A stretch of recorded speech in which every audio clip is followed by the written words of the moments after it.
सोनाली फोगाट के परिवार में राजनीतिक फूट। बहन रुकेश ने की आदमपुर सीट पर दावेदारी। भाई का इनकार, बीजेपी को समर्थन का ऐलान।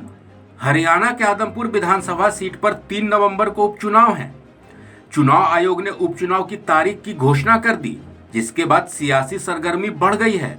उपचुनाव के ऐलान के बाद सोनाली फोगाट का परिवार एक बार फिर से सुर्खियों में आ गया है। दरअसल सोनाली फोगाट के परिवार ने धन्यवाद सभा का आयोजन किया था। इस दौरान सियासी शक्ति प्रदर्शन भी किया गया। सोनाली के भाई वतन ढाका ने आदमपुर के बीजेपी कार्यकर्ताओं को धन्यवाद देने के लिए बुलाया, लेकिन फोगाट परिवार के सियासी आयोजन में आपसी मतभेद भी दिखने लगे। उपचुनाव में सियासी किस्मत आजमाने की कोशिश में सोनाली फोगाट का परिवार बंट गया है। सोनाली की बहन रुकेश ने उपचुनाव लड़ने की बात कही।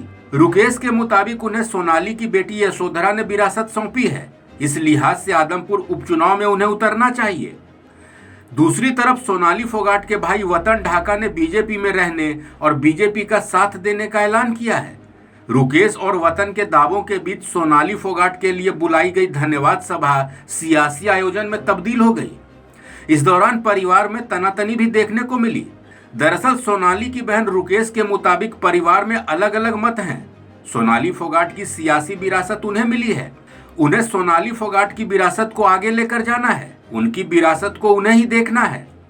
रुकेश का कहना है कि उनकी बहन ने अंतिम समय तक उनसे कहा था कि उन्हें चुनाव लड़ना है, चाहे कोई भी पार्टी क्यों ना हो।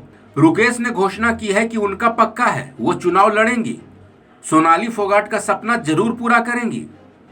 दूसरी तरफ सोनाली फोगाट के भाई वतन ढाका के अलग सुर हैं। ढाका का दावा है कि वो भी चुनावी मैदान में उतरेंगे। बीजेपी जिसे टिकट देगी वो चुनाव लड़ेगा। वो हर हाल में पार्टी के साथ हैं। 16 साल से बीजेपी के लिए काम कर रहे हैं। आज तक जो कुछ भी मिला वो बीजेपी से ही मिला। बता दें 2019 के हरियाणा विधानसभा चुनाव में बीजेपी ने सोनाली फोगाट को टिकट दिया था। कुलदीप बिश्नोई कांग्रेस के टिकट पर चुनाव लड़े थे। चुनाव में सोनाली फोगाट कुलदीप बिश्नोई से किसी भी राउंड में आगे नहीं जा सकी थी। इस चुनाव में कुलदीप बिश्नोई ने 29,471 वोट से जीत हासिल की थी। दिलचस्प बात यह है कि एक तरफ कुलदीप बिश्नोई कांग्रेस छोड़कर बीजेपी में आ चुके हैं, दूसरी तरफ सोनाली फोगाट का परिवार आदमपुर उपचुनाव में बीजेपी के टिकट पर दावेदारी कर रहा है।